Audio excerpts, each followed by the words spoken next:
in the heart of Imbala village, where red dust drifted across the plains like a quiet spirit.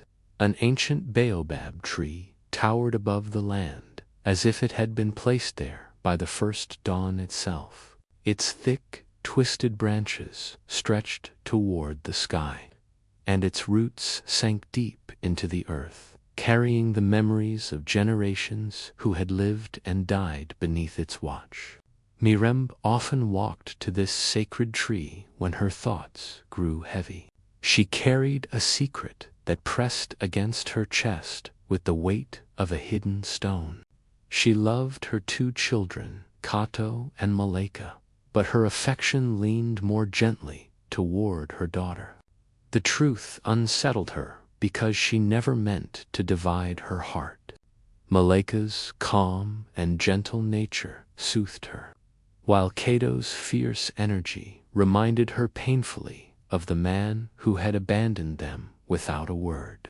She avoided admitting this imbalance aloud, even to herself, yet she felt its presence every time she looked into her son's eyes.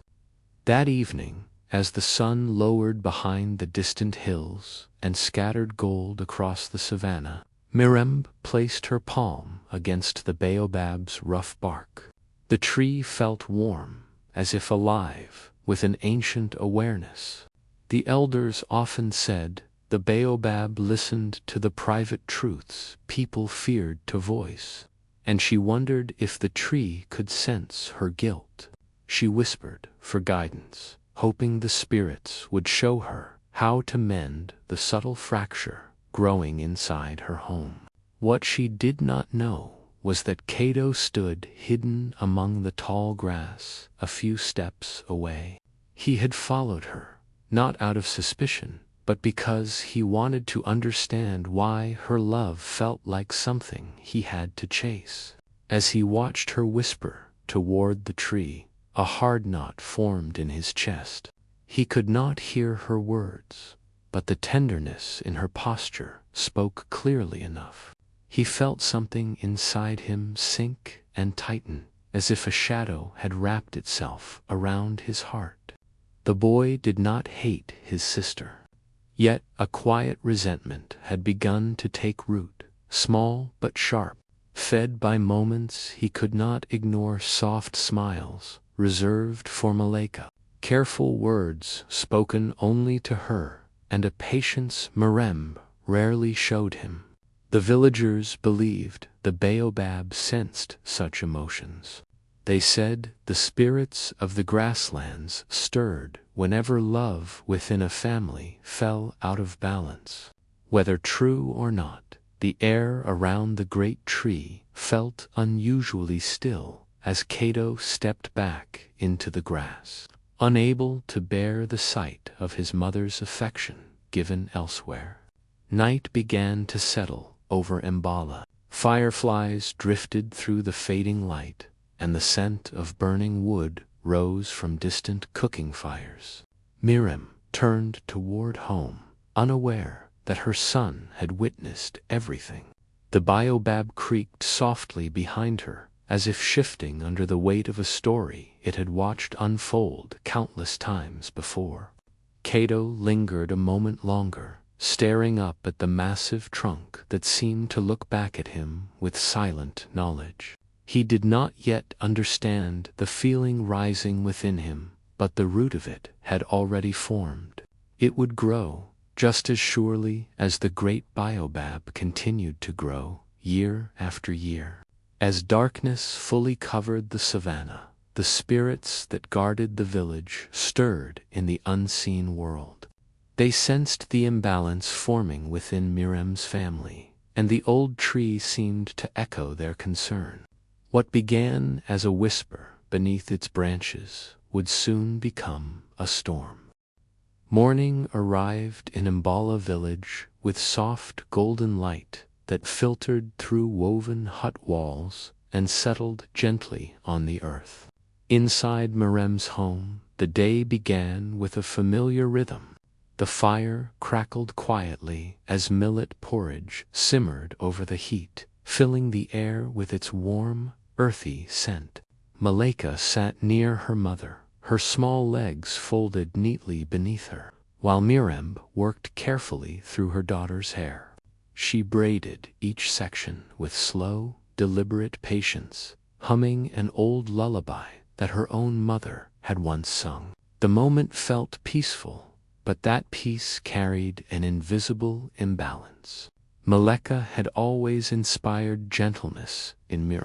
Her calm nature, soft voice, and thoughtful ways made it easy for Mirem to lean toward her with more affection than she realized.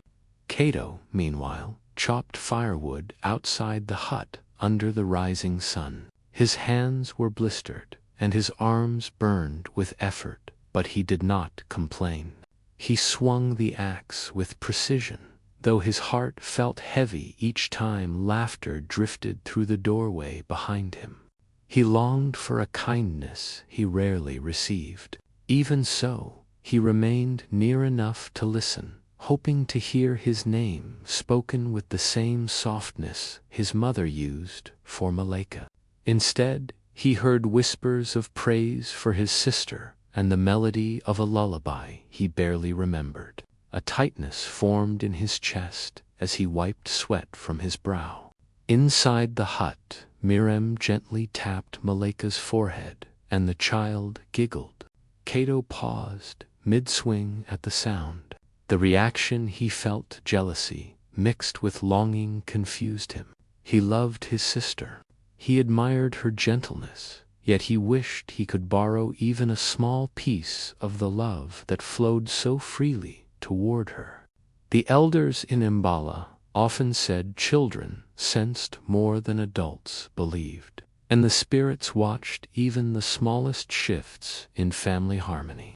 Some villagers whispered about the shadow of imbalance, a spirit that grew stronger when one child was favored above another.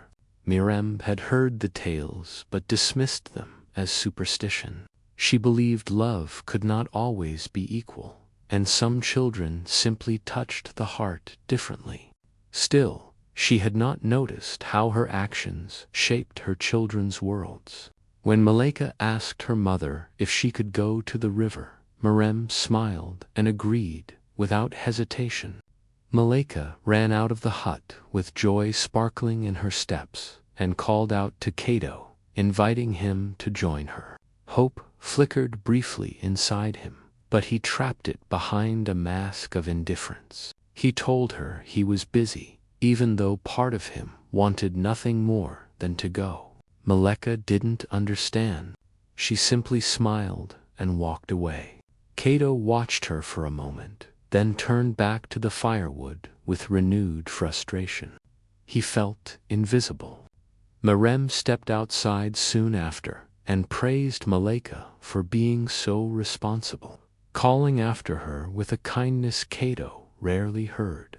The words landed on him like falling ash. He lowered his head and tightened his grip on the axe handle. Across the savannah, the baobab tree swayed slightly in the warm breeze, as though listening. The air around the village grew heavier, touched by the first subtle stirrings of unseen forces that sensed the growing divide inside Mirem's family. Though no one recognized the shift, something ancient had begun to wake, and the baobab seemed to brace itself, aware of how fragile human hearts could be when love leaned too far to one side. The river near Mbala village flowed gently beneath the morning sun, carrying reflections of acacia trees and drifting clouds across its shimmering surface. Maleka walked along the bank, humming the same lullaby her mother had sung earlier, unaware of the tension growing within her brother's heart.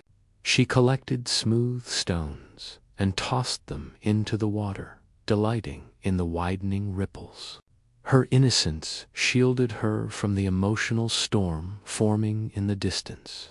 Meanwhile, Cato approached the river with slow, hesitant steps. He had finished chopping the firewood but could not shake the restless feeling that followed him since dawn. He saw Malika near the water, and paused behind a cluster of reeds, unsure whether to join her or retreat. The memory of their mother's gentle laughter whispered in his ears and tightened the knot inside him. He wanted to be close to Malika, but every attempt felt tangled with bitterness he could barely understand. Malika spotted him and waved enthusiastically. Her smile held no judgment. It was bright, honest, and filled with the simple joy of seeing her brother. Cato felt a flicker of warmth, but it fought against a heavier weight that had grown inside him for years. He stepped forward, and they walked together along the narrow path beside the river. Malika spoke with excitement about the river stones, the birds, and stories she had overheard from the elders. Cato listened silently, offering short replies. He admired how easily she found happiness in small things. Yet he could not help noticing how their mother encouraged that joy more than she ever encouraged him. As they walked, the forest around them grew quieter. Even the birds seemed to pause, their wings holding still as if sensing a change in the air. Malika noticed nothing unusual, but Cato felt an eerie heaviness. It was subtle at first, like a shadow forming behind him, but the feeling grew stronger with every step. He glanced back several times, half expecting someone to be following them. Instead, he saw only the tall grass swaying gently in the breeze. When they reached a bend in the river, Malika knelt down and picked up a stone shaped like a heart. She held it out to him with a hopeful smile, saying she wanted him to have it. The gesture touched him deeply. For a brief moment, the bitter knot inside him loosened, and he almost believed the heaviness had been imagined. He took the stone and thanked her quietly. But before he could say more, the wind shifted in a sudden, sharp gust. The reeds rustled violently, and the river's surface trembled as if disturbed by something beneath. Malika looked around in confusion, while Cato felt the same chilling presence return, this time stronger and unmistakably aware. The elders often spoke of a spirit that lingered near the riverbank, known as the Watcher of Broken Bonds. It was said to feed on imbalanced love and jealousy, growing stronger whenever siblings drifted apart. Cato had always dismissed such stories, but as the air tightened and the water darkened for a brief heartbeat, he sensed something observing them. Malika stepped closer to him, unaware of the danger, but her trust deepened the ache in his chest. The unseen presence retreated as quickly as it had arrived, leaving the river calm once more. Cato exhaled slowly, unsure what to make of the experience. Malika tugged his hand gently and suggested they return home. He nodded, though the weight in his chest returned the moment he imagined walking back to their mother. They turned toward the village, unaware that whatever stirred in the shadows was only beginning to awaken, and it had already chosen which child's heart it would follow. By late afternoon, the warmth of the savannah softened into a gentler glow, and long shadows stretched across Imbala village as Cato and Malika walked home from the river. The air carried the faint smell of wood smoke and roasted maize, yet beneath those ordinary scents lay a subtle tension that only Cato seemed to sense. He tried to focus on the familiar signs of evening women grinding grain near their huts, goats bleating as they were herded into wooden pens, and elders sitting beneath the acacia trees sharing quiet conversation. But the uneasy presence he had felt at the river clung to him like dust to bare feet. He glanced over his shoulder more than once, convinced something followed them. Maleka noticed his unease and asked if he was unwell, but he simply shook his head. He did not want to frighten her, nor did he want to admit how deeply the earlier moment had unsettled him. When they reached home, Miriam stepped out of the hut to greet them. Her face brightened at the sight of Maleka, and she pulled her daughter into a warm embrace. She asked about their walk, and Maleka eagerly shared her small adventures. Miriam listened with joy, while Cato stood to the side, waiting for even a brief acknowledgement. It never came. Miriam kissed Maleka's forehead and smoothed her hair, then turned away to stir the evening meal. The gesture was simple, but to Cato it felt like a door closing in his face. He slipped inside the hut without a word and sat in the corner beside a woven basket. His chest felt tight, and the familiar weight of resentment began to rise once more. The shadowy presence he sensed earlier seemed to stir with him, as if drawn to the emotions curling in his heart. Outside, the breeze carried faint whispers through the grass. It was too soft for the human ear, yet it reached the spirit that lingered unseen near the baobab. This spirit, born from old grievances and neglected bonds, had watched the imbalance in Miriam's family for years. The moment Cato's jealousy deepened at the river, it had awakened fully. Now it lingered just beyond the threshold of their home, waiting for cracks to widen. That evening, as Miriam served the meal, she placed the largest portion before Maleka without thinking. Maleka thanked her politely. Cato accepted his smaller share with a tight jaw. The meal passed quietly, with only the sound of wooden spoons scraping clay bowls. When Maleka finished eating, she sat beside their mother and asked for a story before bed. Miriam smiled and agreed. Cato watched them from across the hut. The warmth between them felt unreachable. When Miriam began the tale-old story about a hunter who learned courage from listening to the spirits, her voice softened and flowed gently through the room. Cato listened, even though the story was not meant for him. As the tale continued, the fire dimmed, and the faint sense of that unseen spirit crept into the hut. The shadows along the walls grew deeper. Cato's thoughts tangled between longing and resentment, and the spirit fed on both.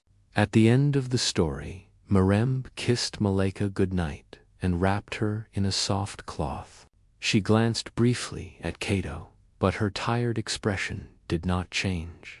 She wished him good night in a distant tone.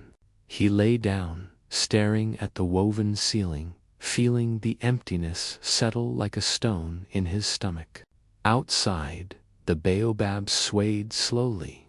The spirit circled the hut, drawn to the widening emotional divide that echoed louder than any spoken words. Miriam slept peacefully beside Maleka, unaware that the imbalance she overlooked had become a beacon in the unseen world. Cato closed his eyes, unaware that the spirit had already chosen him. It would not leave his side again. Night settled over Mbala village with a stillness that felt heavier than usual, as though the air itself held its breath. The moon shone brightly above the grasslands, casting pale silver across every hut and tree. Yet the beauty of the evening did nothing to ease the tension building inside Cato's heart. Inside their small home, Maleka slept soundly beside Miriam, her breathing soft and steady. The glow of the dying fire lit their sleeping forms, and the warmth between mother and daughter formed a picture of comfort that tightened something deep within Cato's chest. He lay awake on the other side of the hut, staring at the ceiling where shadows danced with the flickering light. Sleep refused to come to him. Every time he closed his eyes, he saw the affection his mother gave his sister so freely, and the smallest moments replayed in his mind with painful clarity. He remembered Mirem's laughter at the river, her smile that brightened only for Malika, and the way her hands rested protectively on her daughter's shoulders. The memories blended into a swelling ache that he tried repeatedly to push aside. Yet the more he resisted, the more the darkness inside him grew. Outside the hut, the unseen spirit waited patiently. It hovered near the doorway like a shapeless shadow, drawn by the imbalance in the household and strengthened by the bitterness forming in Cato's thoughts. The villagers believed such spirits could not enter a home uninvited, but they were not stopped by walls or doors. They were pulled by emotion, not permission. When Cato exhaled in quiet frustration, the spirit slipped inside, gliding across the floor like a drifting breeze. It settled near his mat, almost invisible, except for a faint distortion of the air. Cato sensed its presence before he saw anything. A sudden chill ran through him, and the hairs on his arms rose. He sat up and looked around the dark hut, expecting to see someone near him. But the room remained silent, except for the gentle crackle of the fire. He felt the sensation again, a pressure in the air, a coldness brushing against his skin. He whispered Malika's name, unsure why, but she did not stir. Mirem slept deeply, her arm wrapped around her daughter's shoulders. The sight made Cato's chest ache once more. The spirit leaned closer, feeding on that pain, as if it were nourishment. It did not speak, for spirits of this kind rarely used words. They communicated through emotion and instinct, amplifying whatever they touched. Cato felt his thoughts shift, becoming heavier and more distorted. His love for his sister remained, but it tangled with resentment, forming a knot that grew tighter with each passing moment. He wondered why his mother could not love him in the same way. He wondered what he had done wrong, even though he knew the answer had nothing to do with him. Still, the spirit pressed deeper into his thoughts, fanning every doubt into something larger. When Cato finally lay down again, the spirit hovered at his side, whispering through feelings he could not recognize as foreign. In another corner of the hut, the fire dimmed further, leaving only a faint glow. The shadows stretched across the room like dark fingers. Mirem shifted in her sleep and murmured Malika's name, pulling her daughter closer. The spirit reacted instantly. Cato felt the heaviness in his chest sharpen into a slow, burning ache. The emotions frightened him, yet he could not escape them. Outside, the baobab tree rustled softly, as though warning the spirits of the night to retreat. But the warning went unheard. The imbalance inside Mirem's home had already opened a path, and the spirit had no intention of leaving. It settled over Cato's heart like a second shadow, quiet and patient, waiting for the moment when its influence would take full hold. The morning sun rose over Umbala village in slow molten gold, painting every hut and acacia tree in warm light. But the serenity of the day did nothing to soften the storm brewing in Cato's heart. He had spent the night restless, turning over the unfairness of his mother's affection for Malika, feeling the shadowed presence that had entered his room pressing quietly against him. As he stepped outside, the scent of sun-warmed earth mixed with cooking fires, yet the familiar smells did not comfort him. He saw Malika laughing with friends near the village edge, her lightness cutting sharply into his own heavy thoughts. Cato tried to join them, but the weight of jealousy and hurt held him back. Each step toward them felt like crossing a chasm he could not bridge. He remained at the edge of the gathering, watching his sister move with ease through the morning. His mother called to her softly, encouraging her with warmth and praise, while his own name went unspoken. That single moment felt like a hammer striking his chest. He wanted to confront the unfairness, to demand recognition, but something darker, something not entirely his own, whispered in his mind.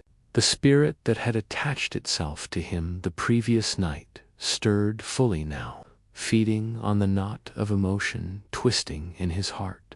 It was patient, knowing Cato's pride and love were inseparable, and it twisted each feeling into confusion, into sharpness, into anger that simmered quietly beneath the surface. As Cato wandered toward the river once more, the grass whispered with unseen energy. The elder's warnings rang faintly in his memory about spirits that thrived on imbalanced affection, about shadows that followed when hearts were uneven, but he dismissed them as stories meant for children. Yet the moment he approached the water, he felt the air grow heavier, as though the very wind had thickened. Malaika bent down to pick up a stone shaped like a crescent moon, and held it out to him with her simple trust. Cato's heart wavered for an instant. He almost accepted her gift freely, but the presence inside him pushed back, sharpening the sting of old wounds, reminding him of all the moments he had felt invisible, all the smiles, all the attention that had bypassed him. He clenched his hands and stepped away, forcing a rigid mask over his expression, while Malaika's hopeful smile faltered slightly. The spirit hovered, feeding greedily on the rising tension. It whispered through his thoughts, threading doubt into every memory, twisting love into jealousy, twisting loyalty into frustration. Cato felt the weight of it press deeper, spreading into the very marrow of his bones. The river shimmered in the sunlight, its gentle flow mocking the turbulence inside him. He sat on a stone, silent, fists tight, aware of the dark companion that clung to his shadow. As he watched Malaika skip stones into the water, unaware of the unseen force pulling at him, he realized something had changed. He was no longer alone in his pain. The spirit had merged with it, inseparable from the raw emotion he carried. Across the savannah, the baobab swayed, sensing the imbalance, and the winds whispered through its branches like a caution. But the day would not wait for warnings. In Cato's chest, the pressure of love and resentment reached its first breaking point, and the spark of something greater, something darker, began to flare into life.